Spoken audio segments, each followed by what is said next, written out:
Hi everyone. Well, it is Thursday afternoon and I'm walking outside the hospital.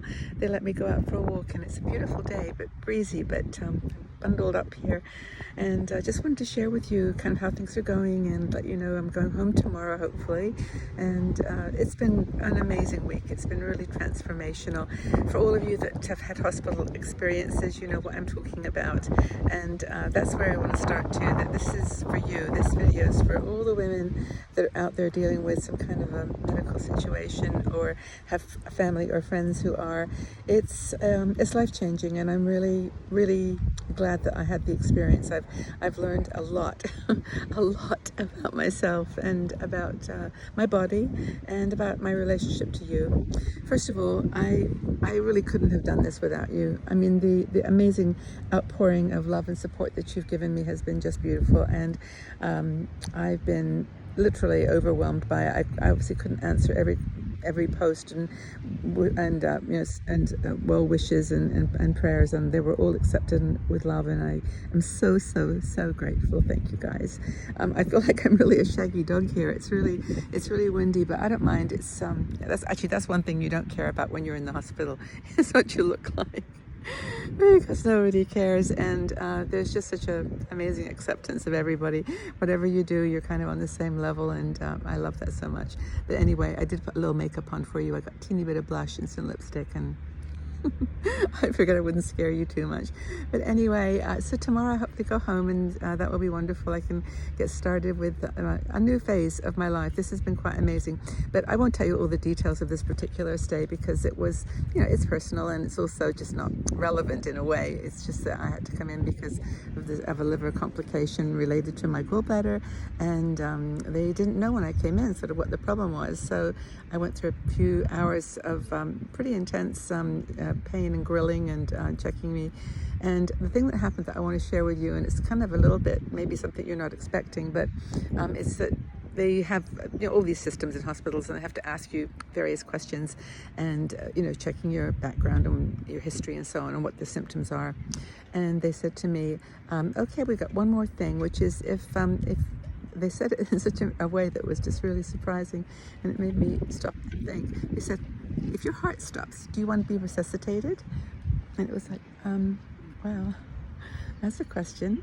And of course, in the back of my mind, I thought about it. I mean, it was something that you think about. But when they asked me that question, I realized that I might have to go into emergency surgery, and if something happened and I died on the table, what did they want me to do? And it took my breath away, but I went ahead and answered, and then it was, how would you answer?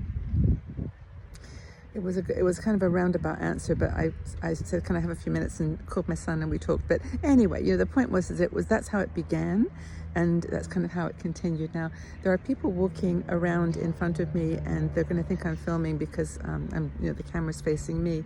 But I'll try to be kind of obscure about it, and I'll turn around here so that they don't think I'm filming them. But anyway, see the sky behind me. It's really beautiful. Anywho, so that was the first moment where I realized this was going to be a little different, and I sort of braced myself for the what was ahead. But we went through a lot of tests. We went through a lot of blood tests, and they got some answers to what they were looking for, and it felt really good. Some patients going by. Anyway, maybe it's easier this way. The light's better. So that was the first thing that happened that really shook me, and it made me stop and think. But anyway, the treatments went on all week, and I was very comfortable. I had a lady next to me who, in my room, the shared rooms here, who was very sick, and she also was speaking a different language. She spoke Hindi, and I don't know Hindi. All I know is Aapka Hum Kya Hai, which is what is your name, and that didn't help. But she was very disturbed and troubled, and so my stay was not like I wasn't just sitting there in a peaceful room. There was a lot of activity, and she was dealing with something that was hers. But anyway, so that was the second thing, that just when you're on the journey with something that's wrong with you, you truly are just one of many.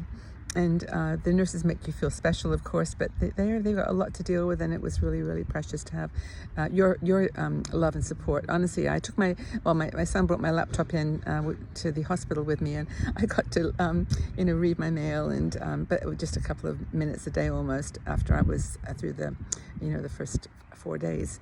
So now it's day, what, 6 today or 7, and I'm going home tomorrow. And I just want to share with you, again, my intense gratitude for all of your support and help and love, but also that I've got more to share with you. Actually, there were some funny things too that happened, which are great. Oh, one thing I learned, by the way, is if you do want to save money, forget all the financial, the financial advice and everything, just go in the hospital because you can't buy anything. Well, quite seriously, it's not that you can't buy anything. There's nothing that's important to buy. There's absolutely nothing that you need. Nothing. You don't want to buy a thing because all you care about is getting well, getting the answers to your fears and your questions, and just getting on with life. This stuff doesn't matter. That was another very, very big realization for me. But anyway, not that I'm that obsessed with stuff, but yeah, I think about things and put other things first in my life. First is health now. Anywho, I'll tell you how it goes. I'm going home tomorrow, hopefully, fingers crossed, and I'll do a longer video on some of the other thoughts I had. But it was mostly just to say thanks again for being there for me, and apologize for the crazy hair and the crazy appearance. Oh my Lord, but I shouldn't be, because we've all got tousled hair and no makeup, and at the heart of it all, we're the same. We are who we are. And through this group is running a huge vein of compassion and love. And if that's the essence of spirituality for me, that's it. It's what we have shared and what we've created here on this community. And I just want you to know how much I love all of you and I appreciate you. So have a really good day. I'll check in again when I get home. And again, thanks for being by my side, walking with me on this journey. It was good. It is good. Lots and lots of love. Bye.